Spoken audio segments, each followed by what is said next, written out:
Welcome to the Ellie Torres Talk Show. Join us as we look back at 2024, a year packed with impactful conversations and amazing guests, from exploring community services and tackling property taxes to addressing developmental disabilities, illegal dumping, hurricane preparedness, and men's health. We've covered it all. Stay tuned for part one of our year in review. Well, thank you so much for inviting me. Being here first at the beginning of the year is always a pleasure for me, because it's a time for us to start with our funding and starting fresh. We take the initiative in trying to help families right off the bat. CSBG is our most flexible program. It's a dynamic program that allows us to provide a variety of services to families. It's federal money that comes to us through the state. Is provided to Hidalgo County. There's a specific amount of money that's formula driven. It's provided here.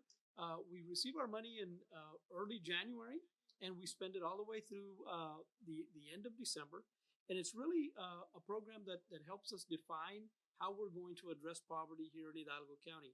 So can you talk to us a little bit about what is homestead exemption, who qualifies for a homestead exemption, and where can someone apply if they haven't already applied for a homestead exemption? Absolutely. So a homestead exemption is an exemption that the Texas legislature has granted to an individual who owns and lives in their house, and that's the only house that they have where they can claim an exemption. As long as their driver's license matches the name of the owner, they would just have to go ahead and get qualified. And the process there is to just simply come into our office at 4405 South Professional Drive and go ahead and make the application. It's a very simple process. And once you apply once, that's basically all you have to do. However, with this new law that just got enacted, a lot of people ask, well, what happens with this new law? I'm going to get an increase in my exemption. What if I already have a homestead exemption? We told them you have to do nothing. You have nothing to worry about, because the adjustment was automatically going to be made behind the scenes. So if you already had an exemption, you were already safe, ready to go as well. This is part of that law that was passed by the voters, and there was a clause including in there, it's called a circuit breaker law, and in essence, that was having to do with properties that are non-homesteaded, real properties, which in this case, as you mentioned, commercial properties, rental properties, restaurants, apartments, anything of that nature. As long as the market value of those properties is less than $5 million, there's going to be a homestead cap, not a homestead, I take it back, a cap of 20%. Okay? So in essence, let's say I have $1 million facility apartment complex this year, and the appraisal district raised the value to $2 million. The assessed value, in other words, the taxable value, would be $1.2 million. The true market value is still $2 million. So basically, in the system, it's still going to show $1 million last year, $2 million this year, but because it's less than $5 million and it's considered a real property, commercial and/or other, could be a house as well. That's not, as long as it's not homesteaded, as long as there's no ag appraisal on it, then the assessed, i.e., taxable value, is off of the $1.2 million. Your question regarding is this forever and ever? Right now, it's a pilot program that the state put in for the next 3 years. I suppose what they're going to do is they're going to review it again in 2 or 3 years, and they're going to determine whether or not, because this kind of creates a double-edged sword, because that means that a taxing entity will not be able to collect taxes on $2 million anymore. They're only going to be able to collect on $1.2 million. Property owner is going to see the benefit, but that means that entities will probably have to work on their budget a little bit closer to meet their goals and such. So according to the CDC, developmental disabilities are defined as impairments in physical, learning, language, or behavior areas, and include autism, cerebral palsy, attention deficit, hyperactivity disorder, hearing loss, vision impairment, and other developmental delays.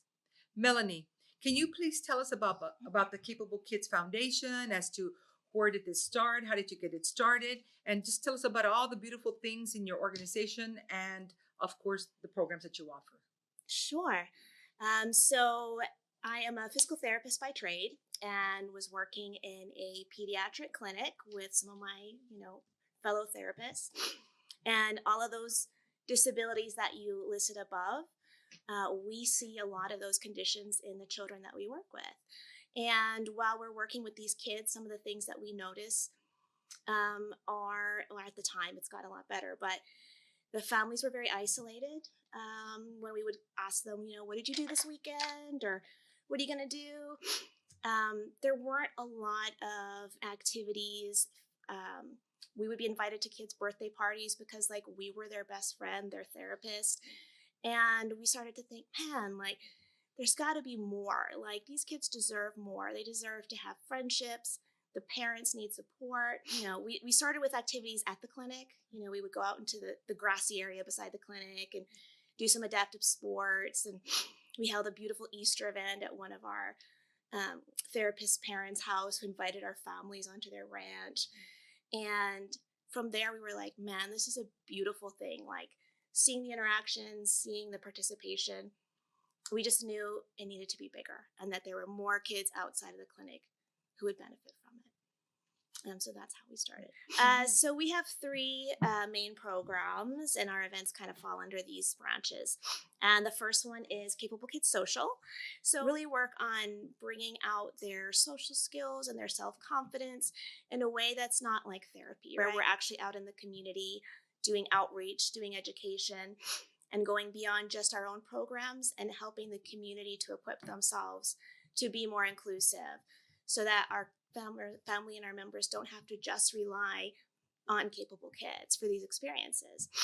Promoting inclusion and universal design in the community, like with playgrounds, like the Sanchez Park that we partnered with you guys on, beautiful inclusive playground. When Capable Kids started, there was no inclusive parks in our area, and now there's several. It's amazing, and it's now on people's minds as they build new ones, which is the most important thing. Precinct 4 began an illegal dumping surveillance program, which has been successful, and we have thus far conducted 2 arrests. That program has really, taken a toll, on illegal dumping.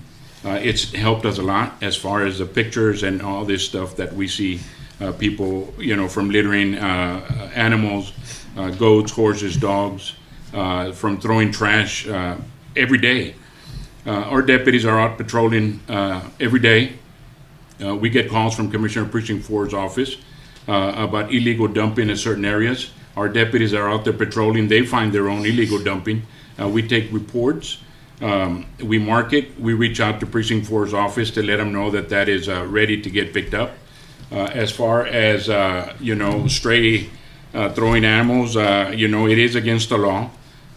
We did, through our pilot program, caught an individual throwing some dogs in a rural area, as we call it, a hot area for illegal dumping. So we, took it upon ourselves to take the license plates off that picture. We tracked down the individual to a different precinct.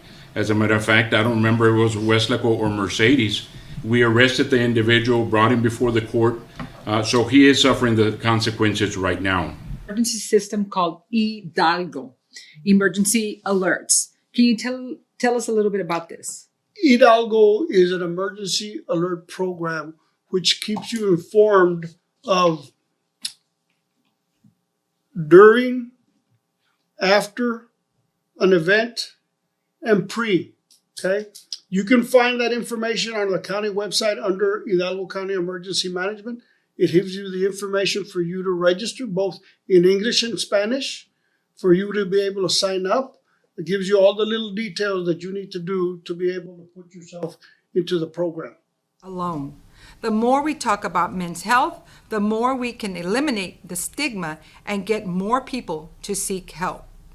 Michael, you are here today to help us eliminate that stigma around men's health. Tell us your story and why you are now conscious about your health. Yeah, my grandfather, Milo Ponce, who was also Commissioner of Precinct 4, back in the 70s, we were talking about earlier, it was a while back in the 70s. And I remember when Milo started having started coughing, and he started coughing up blood.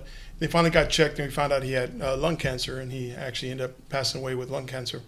But Milo was this type of, he was a Marine that fought in Iwo Jima, very tough ranch working, hard man. He molded me into the man I am today. And he was that type that he got a cut. It wasn't go to doctors, get the aloe vera, the savila, and put it on, and that's all he used. And he very tough guy, but when he started having these symptoms of what was cancer, he didn't really feel like he didn't want to go to the doctors and get it checked. And when he did finally decided to do it, it was already too late. About 3 years ago, I started having some symptoms, weird symptoms in my throat. And at first I was kind of like, I won't get it checked. I think it's just maybe an ailment or something like that. But after a while, food started getting stuck, and I started wondering and get a little scared that something's going on here. So when it got checked, and sure enough, I had cancer. And thank God now I'm cancer free because I had early detection. And so us guys, we want to be tough. We want to be rough. I was an Army sniper, and we're these tough kind of guys, and we think that, no, we go to doctors, we're weak. And so we need to get that stigma out of our mindset. We are human beings. We have a lot of services. We have a dedicated heart hospital where you can actually go and get a cardiac CT screening. Heart disease is a leading cause of death in men and women. So this cardiac CT screening will basically tell you for $89, you're able to get your blood work done, and it'll tell you just how calcified your arteries are, which means how much plaque buildup you have in them, and that will determine just how at risk you are for a heart attack. So that's one of the biggest I think prevention keys that we have. We also have at our freestanding ERs, we have one here in Monte Cristo. We have them all over, but we actually do special screenings, so you can get your lab work done. So there's a men's health screening. It's a simple screening that you can take. It's only about $20 cash price, and it'll give you your blood work, and it'll give you all of those numbers that you need to be able to determine what you have. We also do have lung cancer screenings that are available at STHS McAllen, and a lot of other screenings that are available. I think the really important thing is to know that you really should have a relationship with your doctor. Ultimately, that is the key. You need to have a primary care physician